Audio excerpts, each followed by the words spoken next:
သူမျက်နှာကိုနှစ်ချက်လောက်ဆွဲလိုက်ရုံနဲ့တင်ကျွန်တော်ရှိကအဖွားအိုဟာချုံမောလာပါတဲ့မိမပြိုလေးတယောက်ဖြစ်ပြောင်းလဲသွားပါတယ်ဒါဟာဒဏ္ဍာရီလာမျက်နှာပြောင်းလဲခြင်းအသက်ပညာပါပဲဒီမျိုးသမီးဟာမိစ္ဆာမဲလိုက်သမားတယောက်ဖြစ်ပါတယ်သူမဟာတာမန်လူတယောက်ဖြစ်ရုပ်ဖြစ်ပြီးပုံအောင်နေတဲ့မိစ္ဆာတွေကိုလိုက်လံဖန်ဆီးဖို့ဒီကာထားကိုအသုံးပြုတာပါတနေ့မှာတော့ငါးကန်ကင်ထားတဲ့အမျိုးသားတယောက်သူမနာကဖျက်လျှောက်သွားချိန်မှာလက်ထဲကအိမ်မြောင်ဟာအဆက်မပြတ်လဲပက်လာပါတော့တယ်ရိပ်မိမသွားစေအတွက်သူမဟာအဝစ်တစ်ခုအဖြစ်ပြောင်းလဲပြီးထိုမျိုးသားနောက်ကိုဟိုတယ်ထိတကောက်ကောက်လိုက်သွားခဲ့ပါတယ်ဒါပေမဲ့ဟိုတယ်ပိုင်ရှင်ကအိမ်မွေးတိရစ္ဆာန်တွေပေးမဝင်ဘူးလို့တားမြစ်လိုက်ပါတယ်နောက်တစ်စက္ကန့်မှာပဲငါးကန်ထဲကရွှေငါးလေးဟာပေါင်ချိန်ရချီလေးတဲ့လူသားစားပြည်ရန်ဟာငါးကြီးအဖြစ်ရုတ်တရက်ပြောင်းလဲသွားပါတယ်အနားမှာရှိတဲ့သူတွေအားလုံးထိတ်လန့်တုန်လှုပ်သွားကြပါတယ်ပြည်ရန်ဟာငါးကြီးကဟိုတယ်ပိုင်ရှင်ကိုဖမ်းဆွဲလိုက်တဲ့အချိန်မှာပဲနောက်ထပ်အမျိုးသားတစ်ယောက်ကပြေးလာပြီးကယ်တင်ဖို့ကြိုးစားပေမဲ့ဒီမိစ္ဆာကိုတော့သူမရှင်နိုင်ခဲ့ပါဘူးဒါကိုမြင်လိုက်ရတဲ့အမျိုးသမီးဟာရှေ့မှာရှိတဲ့တစ်သားစပွဲကိုလှမ်းပစ်လိုက်ပြီးငါးကြီးကိုမြေပြင်မှာချက်ချင်းဖိနှိပ်လိုက်ပါတယ်ဒါပေမဲ့တာမန်စပွဲတစ်ခုကတော့ဒီငါးကြီးကိုထိန်းထားနိုင်မှာမဟုတ်ပါဘူးငါးကြီးဟာစပွဲကိုရိုက်ခွဲပစ်ပြီးပြန်လည်တိုက်ခိုက်ပါတယ်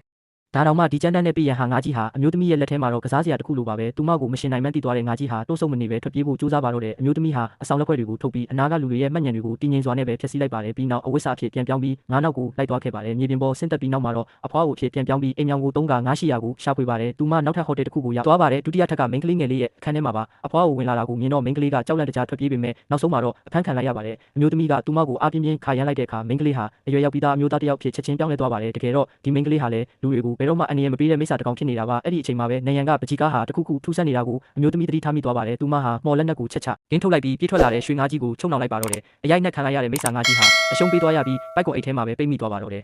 ဒီအတော်တွင်းမှာတော့ကိုဘက်ကအမျိုးသားကတော့ကြောင်ကြည့်ရင်းစဉ်းစားနေမိပါတယ်မိတ်ကက်ရှိတာနဲ့မရှိတာမိန်းကလေးတယောက်ရဲ့ကြွားချချက်ကတကယ်ပဲဒီလောက်တောင်ကြီးမားနိုင်သလားဆိုတာပါပဲ